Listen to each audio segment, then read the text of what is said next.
Hi, welcome to the Teaching Garden. I'm Nancy Berlin. I'm a Natural Resource Specialist with Virginia Cooperative Extension.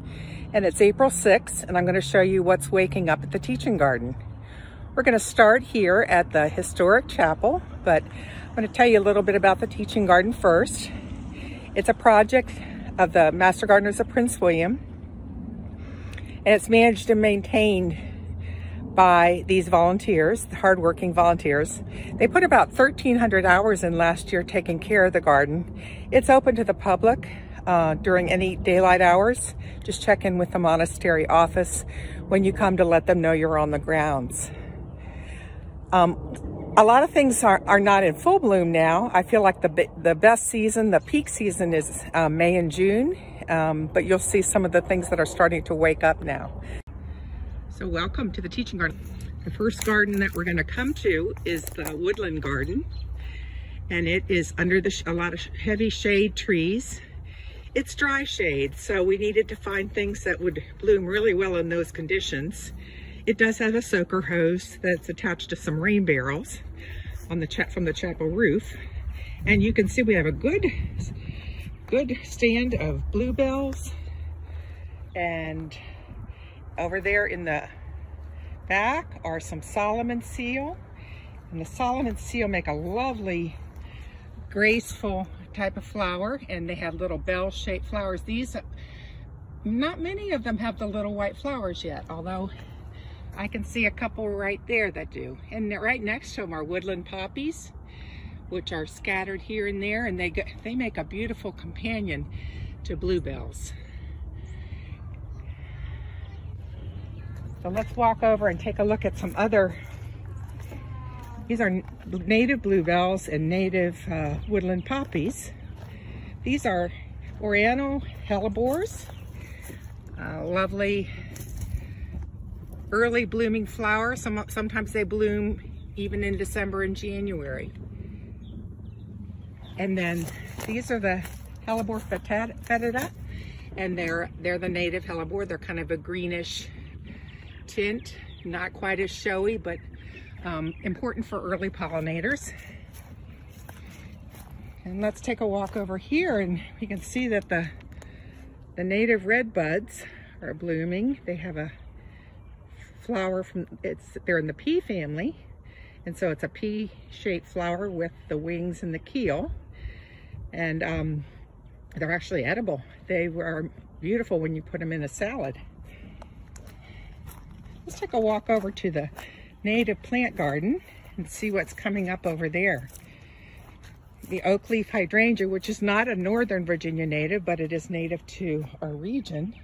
And you can see it's leafing out beautifully. And the reason it's so beautifully leafing out is because deer really like it, and now there's a fence around it. And some more of the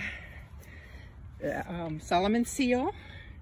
And this is a cultivar. You can see it has a variegated leaf, so it's not a straight species of Solomon seal. And right next to that is golden alexanders, and they make a really nice ground cover, and they make a splash with yellow flowers in the spring.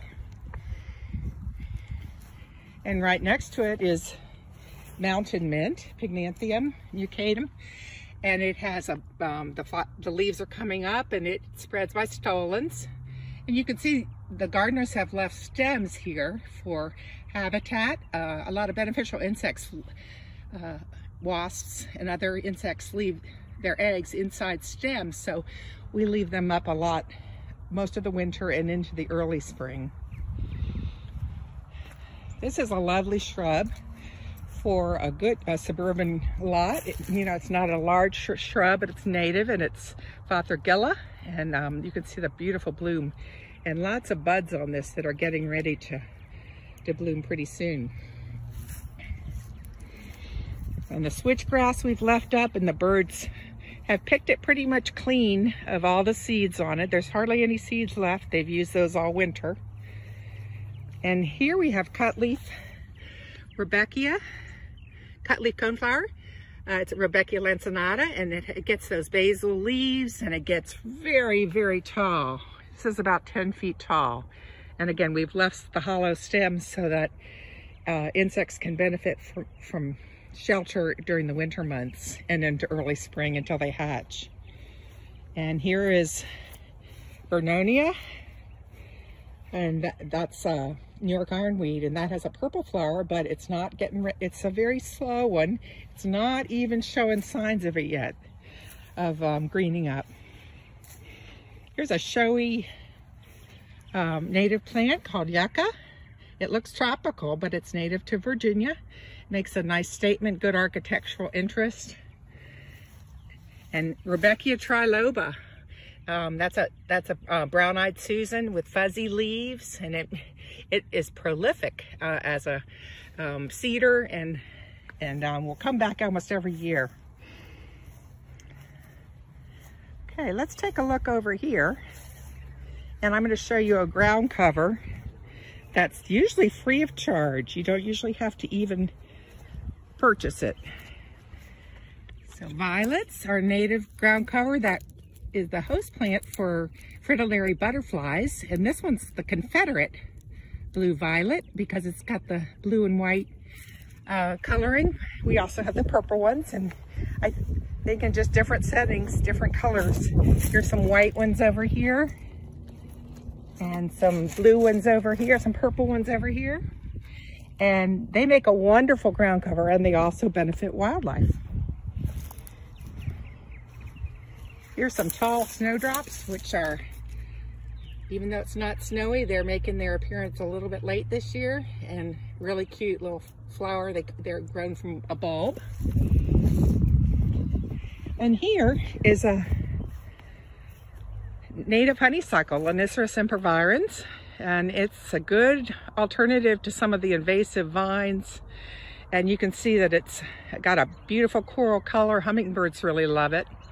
And it's already greened up and it's already blooming.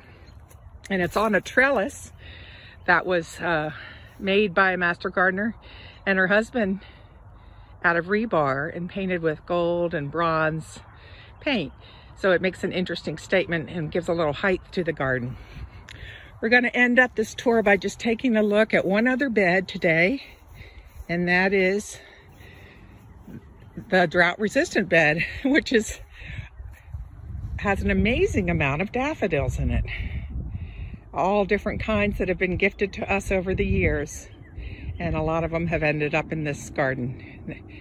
And they're still just lovely.